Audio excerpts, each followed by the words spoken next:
Joining us now, someone who knows all about embassy life, our former ambassador to the Holy See, Ray Flynn, who is also the former mayor of Boston, and he joins us live from Boston. Ray, what is the protocol for an embassy on high alert? Well, I'll tell you, I'd be deeply concerned if I was still running an embassy in Italy as I did in terms of this revelation of, I think it really puts a lot of the people, American employees, military personnel on high risk. I think that's the first reaction that I would have. What goes on in Washington, I don't control, but what goes on in an embassy, I would have something to say about it. I'd be concerned about the safety of those employees, and especially the military personnel that are involved in the diplomatic relations in that particular country. Just think what's happening in the Middle East now, the high tension, not only the employees, but their families. Their kids go to school there in Egypt and in the Middle East and all across the world. I'd be deeply concerned about that. Ray, what actually happens when an embassy is put on high alert? Well, you really almost have to close down all personnel coming in and out, transacting any kind of business, passports and economic business and so forth. So it's almost non-functional in many respects. And you have to be suspect of everybody who comes into the embassy and has business with the embassy, the commercial section, the military section, diplomatic section. You have to be deeply concerned about that. You really can't trust anybody. The only thing you can do is place the security of your own employees, your own American citizens, paramount to anything else that goes on. So the diplomatic functions, the commercial functions, I would assume in this particular case, if I were the ambassador running an embassy, as I did in Europe, I would close down all those kind of diplomatic relations because of the fact that I'm concerned about the safety in the property of the United States in that respective country. And of course, about 2 minutes remain, Ray, but during my days in Congress, when constituents would have problems abroad, I'd say, have you called the embassy? So with so many embassies and so many citizens living abroad, it's an alert for the embassies, but what does this mean for citizens outside the embassy, for American citizens who are there? What should they be doing? And a lot of businesses, in fact, right. In these different countries. When I was in Italy, there were a lot of American businesses in Rome, across Italy, across Europe. And so, they're targets now of demonstrations and protests. And, the country of the origin, they don't have the same kind of security that we would provide our American citizens, and quite frankly, we can't depend on them, in fact, for securing American citizens and businesses. So, this creates, the timing of this is just extraordinary. I just don't understand it, the politics of it, and I'm sure it's more to do with politics, and we'll find out more about that. But put that aside, I think the first decision, the first priority ought to be the security of the American people living abroad. Fair enough. There is a whole lot more we need to talk to you about, Ray. Because you were the ambassador of the United States to the Holy See, you won't be surprised that we want to talk some about what appears to be a theological dispute coming out of the Vatican between now former Pope, or Pope Emeritus Benedict, and the current Pope Francis. We're going to talk about that with Ray Flynn in just a second. In the interim, what do you think of the decision made to release that Senate CIA report? Was it the wise thing to do?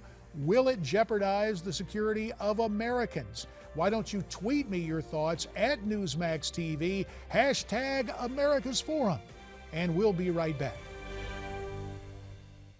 With that in mind, that's why we want to continue our conversation with Ray Flynn, the former United States ambassador to the Holy See. Ray, when we take a look at this, as far as you can ascertain, what's at the heart of this disagreement? Well, I know Francis. I've known him for a while. I'm not disappointed with what's happening at the present time. I think a lot of it has to do with the personality of Pope Francis. He's good copy. He's very charismatic. He's the man of the year.